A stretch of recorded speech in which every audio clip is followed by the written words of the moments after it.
Lesson 161. Give me your blessing, Holy Son of God. Hi there. Are you ready to let go of anger and fear, and start living your life as it was intended? Let's delve into today's lesson then. Today, we're going to do something different. We're going to take a stand against our anger, so that our fears can go away and make space for love. It's a simple idea that we'll explore today, but it's incredibly powerful.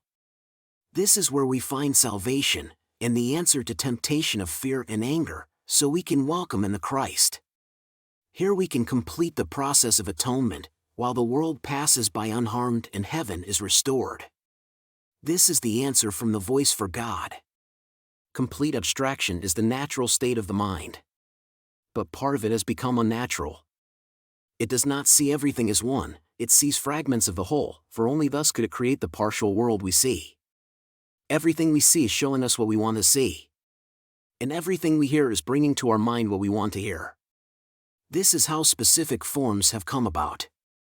And these specific forms are the ones that we must use in our practice. Let's give them to the Holy Spirit, that He may use them for a purpose which is different from the one we gave to them. Yet He can only use what we made, to teach us from a perspective that is different from ours, so we can see a different use in everything. One brother is all brothers. Every mind contains all minds, for every mind is one. This is the truth. But do these thoughts truly make clear the meaning of creation? Do these words bring perfect clarity to us? These words may seem to be only empty sounds, pretty perhaps, noble and correct, but fundamentally not fully understood or understandable. The mind that has taught itself to think in specific terms struggles to grasp the concept of abstraction in its all-encompassing nature. We need to see a little, so that we can learn a lot. Sometimes, it feels like our body limits our freedom, makes us suffer, and eventually, leads us to death. But really, bodies are just symbols for a concrete form of fear. Fear without symbols doesn't cause any response, as symbols can represent the empty and the meaningless. Love, on the other hand, needs no symbols, because it is true. It is fear that needs to cling to specific forms, because it is false. Bodies attack, but minds do not.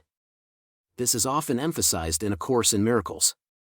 That's why bodies can easily become symbols for fear. We've been told many times to look beyond the body, because its sight represents the symbol of love's apparent enemy, which is not part of Christ's vision. The body becomes the target of attack, as no one believes they hate a mind. However, it is the mind that directs the body to attack. What else could be the source of fear except the thoughts that think of fear? Hate is specific. It requires a thing to be attacked. An enemy must be perceived in a tangible form that can be touched, seen, heard, and ultimately killed.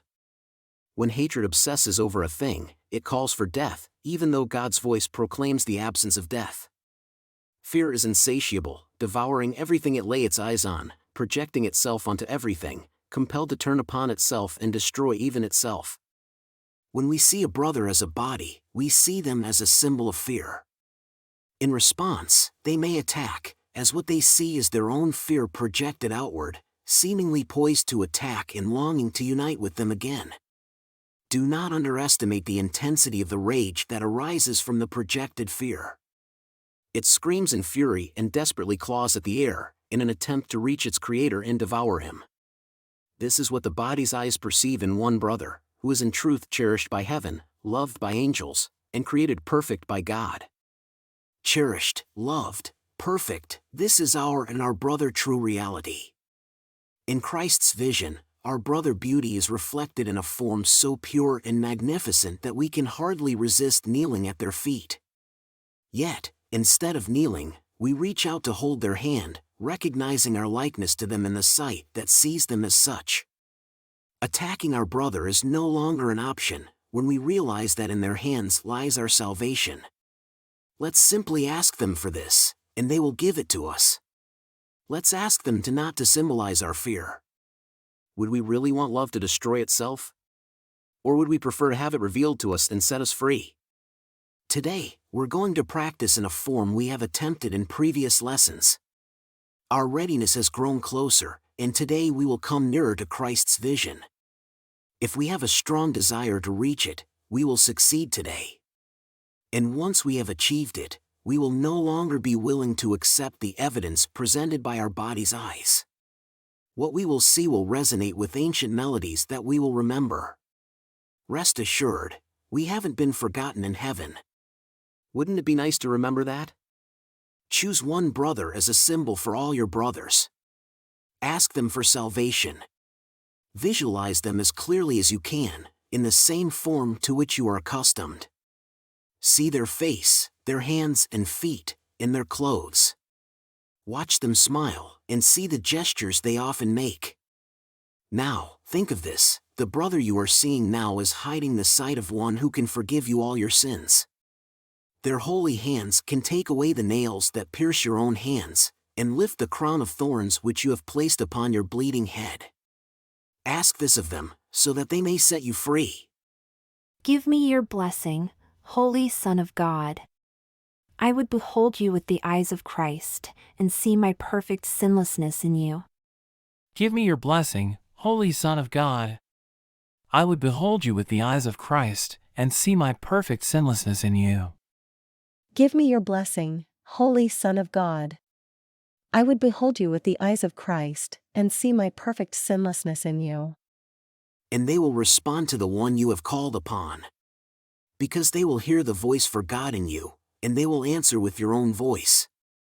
Look at them now, who you have seen as mere flesh and bones, and realize that Christ has come to you. Give me your blessing, Holy Son of God. Today's idea is your safe escape from anger and fear. Be sure to apply it immediately whenever you are tempted to attack a brother and see in them the symbol of your fear. Give me your blessing, Holy Son of God. And you will witness a sudden transformation, from enemy to Savior, from the devil into Christ. Give me your blessing, Holy Son of God. Incredible, isn't it? How will it change our lives when we will be able to apply these ideas systematically throughout our days and whenever temptations of anger and fear arise? You're doing great. See you tomorrow for another powerful lesson.